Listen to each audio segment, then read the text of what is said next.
Zoldan's here with us right now, CEO of Quantum Networks. This stuff is getting more and more prevalent. We heard it with Sony, we heard it with Lockheed Martin. I mean, we keep hearing people hacking. And as Shivani just reported, now we're going to have stuff out in the sky. To me, that's a piece of cake. So what's happening here?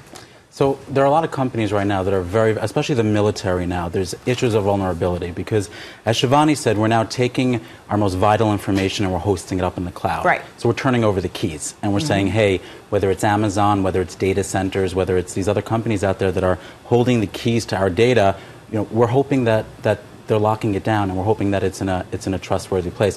Question is, what happens when you have these hackers, either domestically or overseas, that are sitting in front of their computer and trying to play games with it and trying to take that data from you? Well, you bring up the military. I mean, Google had a big incident recently. Correct. Where they were just hacking right into military accounts. Correct. White House, potentially. Correct. So, if any schmo in college who has the extra time on hand can figure this out... They'd have to be a very, very smart schmo.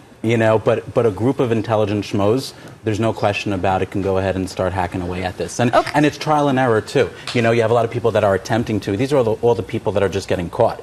Could you imagine all the attempts or the denial of services that are happening right now? Well, right, which brings us to electronic warfare and cyber attacks and things like that. I mean, I, for one, think it's a huge issue. I think that the next time we are gravely attacked here, it will be somehow through our cyber system. Correct. And this is what it's going to be, I think, probably for the next 100 or so years, because the concept of the battlefield, of people dying, and it's changing. And now it's actually you're not talking about human casualties, but you're sort of talking about digital casualties, and the warfare right now is almost online. You're talking about cyber attacks. You're talking about electronic warfare, where they're taking over the spectrum, and they're doing some very, very specific high-end things. But it's arguably more crippling to a society.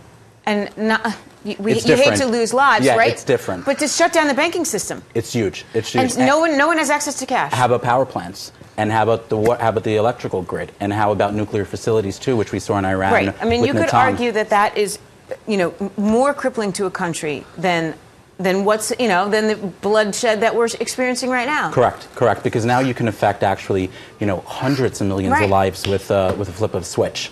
So you're talking about the banking system that you're crippling, you're talking about the electrical grid, you're talking about water facilities, you're talking about power plant. I mean, it goes on and on. So are we vulnerable to all this? There's no doubt about it.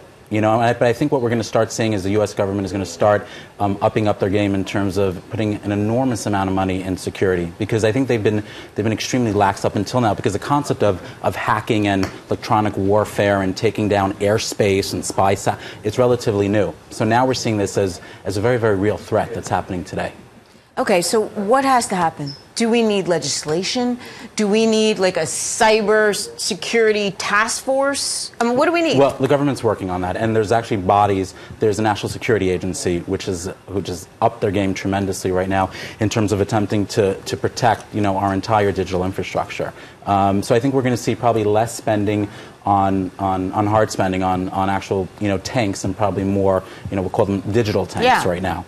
So we're going to be seeing a lot of that. But so that must lead, I mean, just to bring this back to the business angle, the companies that are creating these products are probably pretty solid investments. Are you seeing that kind of stuff come your way? We are. Are you investing in these companies? We're not at right now, because there's a lot of companies right now that are focused on digital security. So the question is, there's going to be a lot of companies that are, and at the end of the day, you're going to have 3, 4, or 5 big 800-pound gorillas in this space. But definitely in terms of where the industry is headed, it's all going to be about digital.